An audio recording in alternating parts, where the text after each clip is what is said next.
nagbibigay ng medical information sa mga pasyente at healthcare professionals. At sa ating mga senior citizens, meron po kaming handog sa inyo ngayong hapon, espesyal ang aming guest.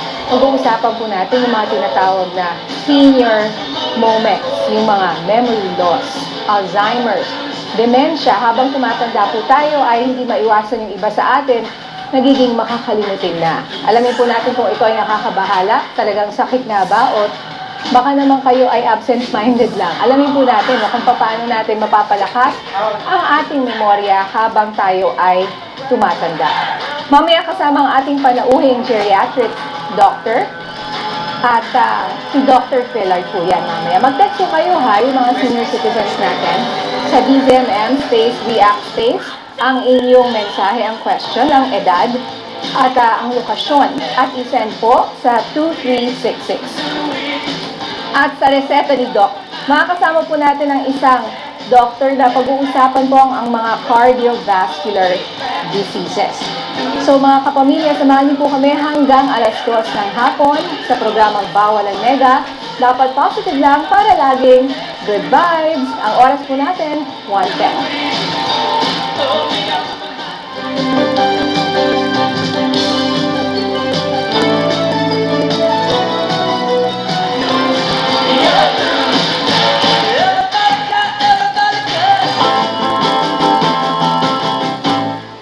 Mga tanong ni lolo't lola, kapakanan ni tatay at nanay, mga isyong pang senior citizens, pag-uusapan dito sa Senior Moments. Senior Moments.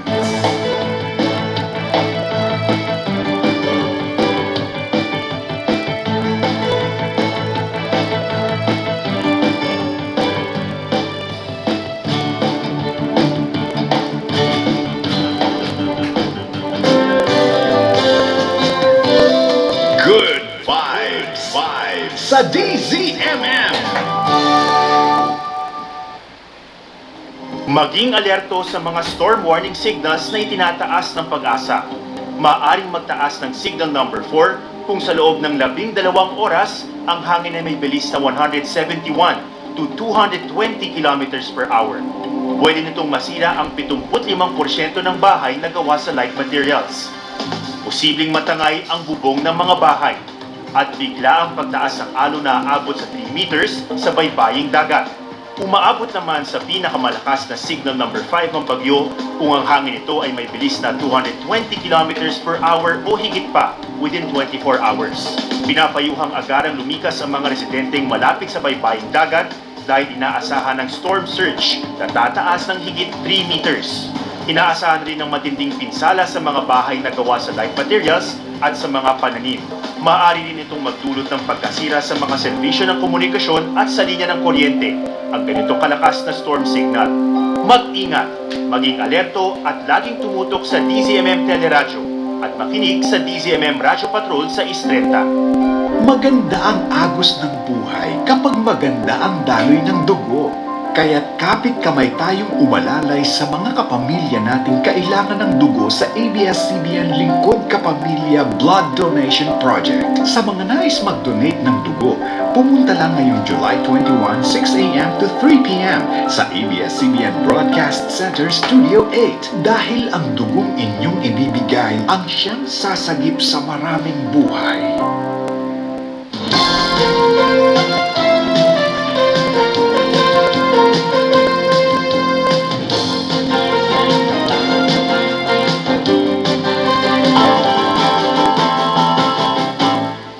Mga tanong ni lolo't lola, kapakanan ni tatay at nanay, mga isyong pang senior citizens, pag-uusapan dito sa Senior Moments.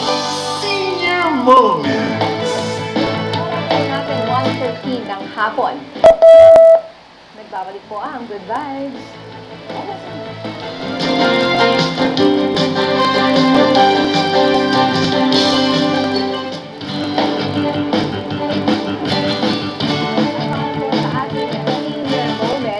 Bye. Makakalimutin na. Naku, yan po ang ating pag-uusapan ngayong hapon. Kasama po ang isang geriatrician na mula pa po sa Amerika. Walang iba kundi si Dr. Marcel Filart. Magandang hapon, Doc. Welcome to Good Vibes. Magandang hapon. Okay, Doc, geriatrician, no? Kayo ay espesyalista ng mga matatanda. So, anong edad po ito? Usually, Nag-iumpisa? nasa-start kami ng 55, about yun. Pero ang karaniwan natin, ang pasyente namin is more than 65. So we treat patients like mga 90s, 100. Yes, no? Pero ang field ng geriatrics always starts at 55. Until kung kailan sila nabubuhay. Okay, Doc, bigyan niyo lang kami ng konting background tungkol sa inyo, no? Saan po kayong hospital sa Amerika? Based ako sa Hollywood Presbyterian. Sa Hollywood mismo? May mga pasyente kayong artista? Merong mga kamag-anak na artista. Opo. Pero sometimes mga nasa studio sila. Yes. Yung mga studio workers, mga employees ng studio. Pero meron din ako naging artista na nag-i-age na pero nasa nursing home. Nasa nursing home na siya. Okay. Kasi usually yung mga matatanda sa Amerika, masyadong sila independent. So wala silang social support, wala silang family support. Hindi katulad po dito sa Pilipinas, no? Yun ang malaking difference. Yung social and family support is very, very It's rare. lacking. It's lacking. And it's lacking. That's why they end up in institutionalized environment like nursing home. Yun ang malaking difference. Sa atin, we keep our elderly sa bahay and we take care of them. So yun ang malaking difference. And burden of care sa atin, sa kapamilya. Kasi we're a culture of taking care of our elderly. Kahit hindi mo na nga kaya, gagawin mo pa rin, no? Kaya dapat, yung Pilipino, grateful kasi ang culture natin, we take care of our own elderly. Kaya walang nursing home, masyado. Well, meron din konti. Oo, may mga iba po na dinadala rin nila yung mga pamilya nila. Meron na nga sa Tagaytay ngayon yung mga magagandang care home. Pero hindi pa rin katulad sa Amerika. Yung pagbisita pa rin ng mga anak sa kanilang mga magulang madalas kahit na nasa ibang bahay. Oo, so malaking advantage po ba ito sa ating mga tumatanda? Does it help them be more siguro live a happy, healthier life pagka nandyan yung kamag-anak nila? Yes, definitely. First, it correlates with good cardiovascular health. Having relatives around, good family support. Emotionally and cognitively, first kasi, malaking correlation ang cardiovascular disease sa brain disease. And so, having family and good family support, it has been shown to improve cardiovascular disease, which closely linked sa brain disease, which is one of it is Alzheimer's. Ayan, speaking of Alzheimer's, dementia, memory loss, no, Doc? Kailan ba nag-uumpisa na nagiging makakalimutin ang ating mga seniors? Well, ang usually start ng Alzheimer's dementia is 65. So, merong mga early Alzheimer's, which is rare, mga 5%. Nagsa-start ng 40s, 50s. Rare. Ganon. Okay. Pero 95% of the time, it starts 65. At 65 years old. Yeah. Kasi po, meron pong mga 60s or nasa 50s nila na sinasabi na, naku, may Alzheimer's na ito kasi nakakalimutan ko yung mga bagay-bagay kung saan nila iniwan yung susi nila or diba, saan nila tinago yung isang mahalagang bagay. Ano yun? Usually, maraming causes ng pagkakalimutin. Kunyari, poor health in terms of hindi sila nag-exercise, stress, hindi natutulog, maraming iniisip.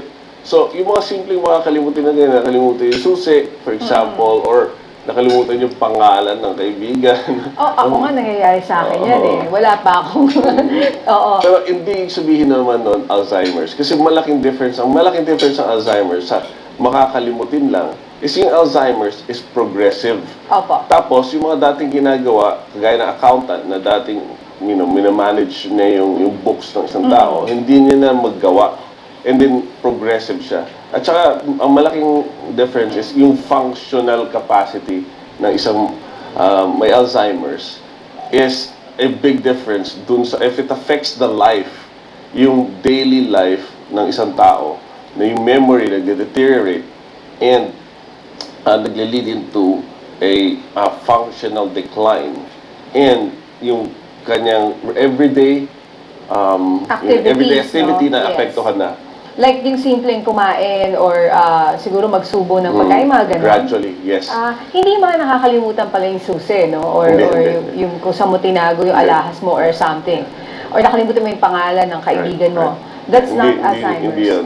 So ano yun? So, It's just simpleng simpleng makakalimutin. Talagang merong age-related na decline in memory. Normal yun. Normal yun. It's part of aging. Yeah, it's part of aging. Pero ang malaking difference nun is, number one, a very subtle, yung hindi mo mapapansin, pero may behavior changes. Kahit na hindi mo mapapansin yung memory loss, nag-uumpisa sa behavior changes. Dati na okay naman yung mood niya, tapos biglang magagalit na walang sa lugar. Iiba nga na dating sila, very magalang, na hindi sila magalang sa public, or minsan meron silang sexual advancement na dati hindi naman sila ganun. So minsan hindi mo naalaman na related na pala siya sa dementia, sa Alzheimer's. Okay. Changes ng behavior na hindi napapansin na parang iba na yung ugali nito. Iba na, hindi na siya yung dati talaga. So parang, dati. kumbaga, out of character, hindi siya yun. Hindi ko yung pagkakilala sa'yo. So yun yung sometimes early signs, even before yung drastic memory loss.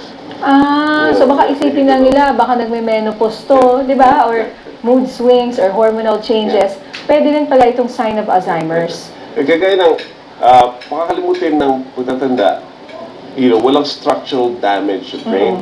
Sa Alzheimer's kasi, it's a general like neuron and nerve connection. In general, encompassing siya global. Siya sa cortex. So may mga parts ng brain na pwedeng ang affected niya is emotion, impulse control, pwedeng memory. So depende kung anong tamaan doon at ano yung short circuit doon. So hindi lahat yun, depende kung ano. Yeah. So kasi maraming parts ng brain na maraming function. Emotional, di ba? Okay. Yung love natin, minsan nagiging cold, minsan nagagalit. So, things na minsan hindi pa nauuna yung memory, hindi mo napapansin, pero obvious na merong iba sa tao. Oo. For some of the relatives po, yung mga kamag-anak na malapit sa kanila, masakit kasi yung ganitong sakit, no? Parang hindi nila matanggap na minsan may mga istorya na nakalimutan niya yung anak niya, hindi niya maalala kung sino yung anak niya, di ba yung mga ganon? O hindi niya maalala kung sino siya. So, kasama po ito sa Alzheimer's. Yeah. So, usually advanced na yun, nasa moderate to advanced disease. Yung advanced, yung medyo hindi na meron ng diaper, hindi na nakokontrol, ganyan, hindi na kumakain, eventually nagiging bedbound na sila. So, ang burden of care is a very important, it's a crisis almost, because as we develop, our country is developing into an infrastructure, right? That yung mga anak natin na lumalaki sila, they become industrialized nation, they go into the workforce.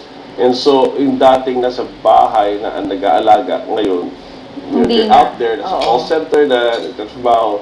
So, yung burden of care in the future would be a problem kahit dito sa Pilipinas. Kasi mag-uumpisa yan sa Pilipinas. Kasi we're trying to develop from a developing country to eventually, possibly a developed country where parang western na rin. Na hindi na maalagaan yung mga matatanda. Yung mga anak natin, they pursue a career, they get into an IT, tsaka globalized na kasi. So, especially yung IT, nandito as call center, ina-outsource yung mga software development and everything. So, career-oriented din yung mga tao. So, baka later, in future, baka maging ganun na rin yung ating society na ang matatanda, hindi na siya masyado maalagaan. I hope na hindi.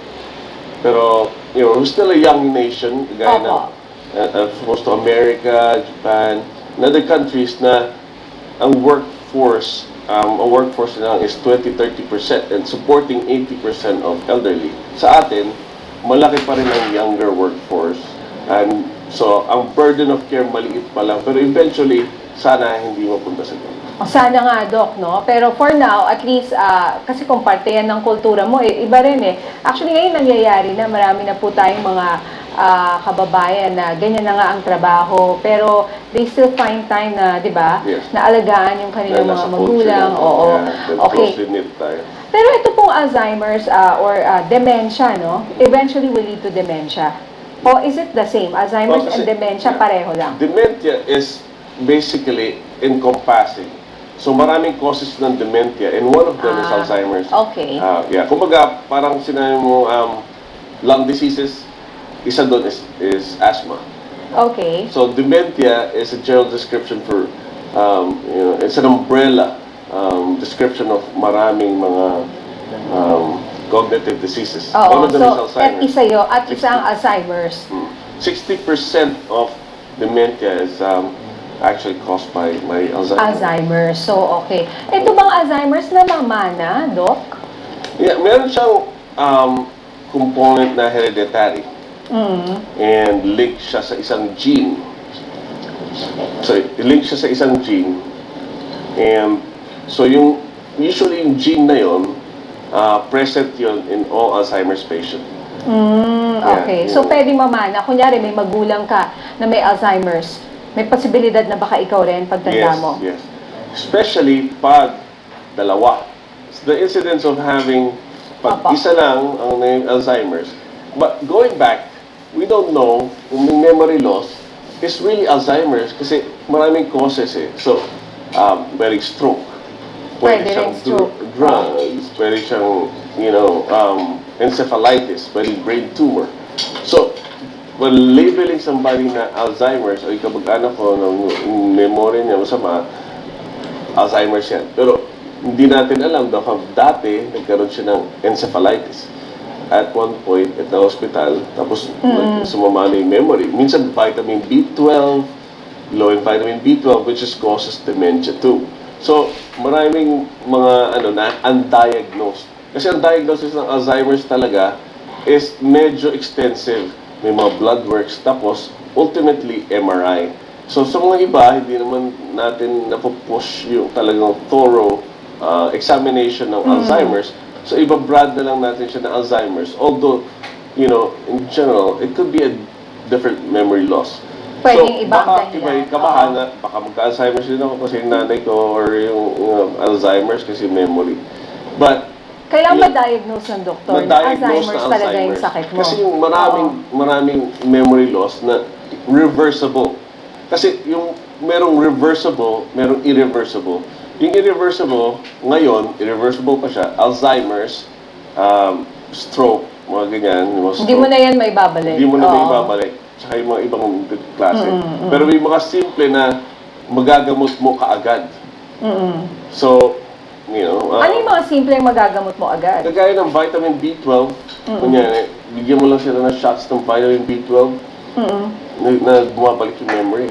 Okay. Meron din yung pseudo-depression which is unrecognized na depressed sila because of circumstances pero hindi naman na sila sabing depressed sila.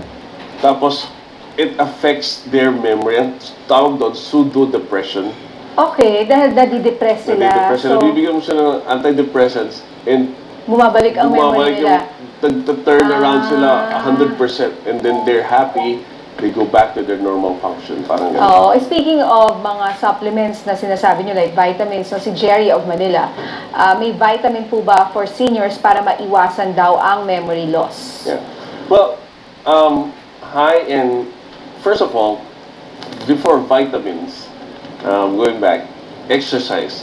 Exercise is very important. Exercise, cardio exercises. Kasi ang marami ng studies ngayon nagko-correlate ng cardiovascular and brain health.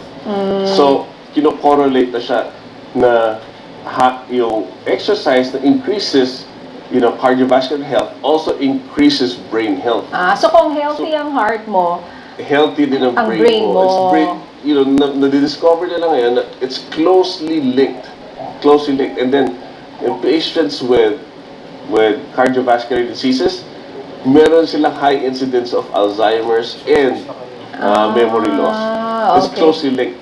So, going back to kung supplements man, number one, exercise. Cheap. Is cardiovascular exercises. Kahit na maglakad. Cardio is hindi not heavy lifting, kundi increases circulation sa brain. Sa brain, Yung supplements din, of course, vitamin B12 na sinasabi niyo. Yeah, B12, too low, it has to be checked, but they could take vitamin B12, vitamin C, also vitamin C. Vitamin E has been proven na increases, sort of like stability ng cognitive function, but meron din siyang ibang problem naman sa cardiovascular. So it's not really clear cut. So yung vitamin E may problem sa cardiovascular? Yun ang recent studies na it's not really, a proven benefit sa cardiovascular. In fact, meron silang negative opposite. So medyo mag-ingat sa vitamin E kung may sakit sa puso. Yeah. Okay, yung omega-3. Yung omega-3, that's a good question. Kasi going back again, to cardiovascular health, which is good for brain health, ang omega-3 has high in good cholesterol. Okay. Right? And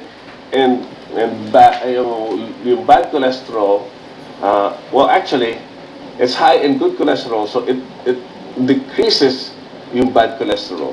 Okay, so okay rin siya. That goes back to yung cardiovascular. Sa cardiovascular. So, if you're gonna take some supplements, B12, basic, vitamin C, omega-3. Okay. Yeah. Kung nasa 50s na tayo at merong risk ng cardiovascular disease, aspirin a day. 1 aspirin, baby aspirin a day. Okay. As long as walang ulcer, walang gastritis, it improves cardiovascular and, brain function. Brain health. Doc, yung aspirin sa iba, bawal daw yun, Pag may ulcer, may gastritis. O yung ibang sakit pa? May iba pa bang bawal mag-take ng aspirin? Unless na may allergies, wala naman. Ang pinaka-main ano niya is gastritis, ulcer. Okay. Pero kung mape-prevent naman siya with food, with a low dose of like anti-acid medication. Okay, pwede naman. Pwede naman. In fact, mga pasyente ko na 40s, 45, na may risk factor for cardiovascular, kahit isa lang, either smoker, obese, high cholesterol, in-start ko na sila ng aspirin. So parang supplement yung aspirin? Sabi nila, 1 aspirin a day probably prevents a heart attack or a stroke. Okay. Ito po, si June ng Pateros. Nakakatulong po ba ang pagsagot sa crossword puzzles para maiwasan ang memory loss? Ayan, kailangan daw, Doc, i-exercise ang ating brain. Tama yan. Kasi, aside from, like muscles, if you don't use it, you lose it. Diba? Yun, So, yung ating brain kasi is composed of millions of nerves and nerve connections, cells and nerve connections. Pagka hindi mo siya nagamit into complex task, then hindi siya magpa-function very well through time. So, at isa pa, it decreases yung depression, it decreases yung boredom. Having just activity, focuses the elderly or kahit sino na hindi siya mambore, hindi siya gano'n depression. And at the same time, sharpens their minds, no? Okay, so crossword puzzles po nakakatulong. Siguro yung mga Facebook na yan, di ba? Kahit reading. Reading, magbasa. Ewan kung Facebook, syempre Facebook. At least may ginagawa. Yeah, meron kang association sa mga friends mo, and it makes you feel good. Sometimes it makes you feel bad. Actually, depende yan sa And minsan, comment, cause pa siya like, o nag-aaway. Pero baka cause pa siya ng breakup, baka mahuli. Pwede. O baka... Puyat. Bawal sa senior citizens, Yun. Alas 3 na ng umaga, si lolo't lola nasa Facebook pa, Hindi ko alam kung... May mga ganun, minsan, may nahuhuli ng asawa. Nahuhuli ang asawa. Ako, lalo cause ka ng pa breakup. maatake sa puso. Yeah. Okay, Doc, mamaya na nga yung Facebook na yan. May bad news. Minsan, nasa Facebook. Nasa Facebook. Emotional, kaya- ano yun. So it can be good or bad. Si Heidi of Magbasa Quezon na City, magbasa na lang kayo ng news. O manood ng DZMM. Manood ka lang ng DZMM. Yes, marami pa kayo matututunan sa amin dito. Si Heidi of Quezon City, may nabasa po ang anak ko na nakakatulong daw ang rosemary para maiwasan ang pagkaulyanin. Totoo po ba ito? Well, meron kasi Rosemary. maraming herb that has been promoted as increasing brain activity and brain memory, but there's really no study to prove it. Yung ginkgo biloba has effects ng memory just because it increases circulation. So going back again to the exercise, cardiovascular, and circulation ng brain, it ginkgo helps. biloba. Okay. So yun lang yun eh. So rosemary maybe, but there's no clinical proven study. Okay, baka. Oo. Pero walang study po. Eto, Doc, ang ama ko po ay 82 years old, may Alzheimer's. Ayaw niya po na pinipigilan pag umaalis. Minsan, nakakapanakit na po ano ang dapat gawin. Ito, nakakasakit na po. Ito ang lagi naming problema sa geriatric practice, where an Alzheimer's patient ay nagiging aggressive. Sometimes hindi natulog sa gabi, sometimes lumalabas, sometimes nag-hit. Nagiging violent Nagiging violent. Okay. So, we use medications such as, and kasi may stigma dito sa antipsychotic medication, di ba? Opo. May stigma yun. Sabihin sira ulo ka or what, no? So, but we use some antipsychotic medication on episodes na talagang makaka-risk. Kagaya na maglalakad sa labas, masasagasaan, o mahuhulog. So we give them a little bit of antipsychotic. Okay, antipsychotic medicine. Yeah, antipsychotic. Although may FDA warning na the use of antipsychotic, the new ones, atypical antipsychotic, has increased mortality or morbidity, meaning mas nakakasama pa in the long run. Pero, ang iniisip ko naman, kung at that moment, kailangan mo na. Kung may injury yung matanda na lumalabas, mahuhulog, o mababalian, masasagasaan, giving it now, rather than thinking about the effects in the future, giving it as needed lang naman, kung talagang malala. So, mas may advantage if you pwede give ko it masabihin now. yung mga products. Pero bawal po mag-mention, Doc, ng ng products or brand names. So, at atypical antipsychotics, Okay. marami nun. So, Tanungin nyo na lang inyong geriatrician at neurologist. Yeah. No? Doc, si Sally of Marikina, last question. Pag ulyanin po ba, habang bata pa, parang kasama ako dito. May pagka-ulyanin pag ulyanin na, bata pa, baka raw, posible na magka-Alzheimer's pag matanda. Kunyari, bata ka pa, in your 30s, kunyari, makakalimutin ka. 30s, 40s, is it a sign na magkaka-Alzheimer's ka or mas prone ka ba sa Alzheimer's? No. Pagtanda mo? Kasi specific yan sa gene. Merong tinatawag na APO gene, APO gene, na related sa Alzheimer's. And yung mga tao na merong memory problem sa bata, Habang bata pa? pagpa-check, baka thyroid, baka B12, Okay. baka increased anxiety, stress, baka hindi natutulog. Mag-exercise, number one. It improves cardiovascular and brain circulation and brain function. It relieves of anxiety and stress. It improves a lot in memory. Yun pa rin talaga, exercise and right nutrition. Pero bago tayo magpaalam, Dr. Filart, commercial muna tayo.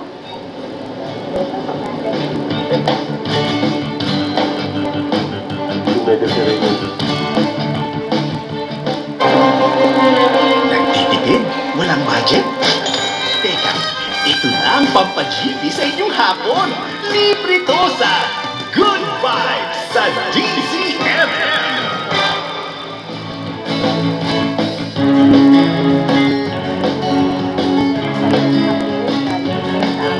Ano po itong app kung saan pwede magka-access ng medical information ang ating mga ka-GB?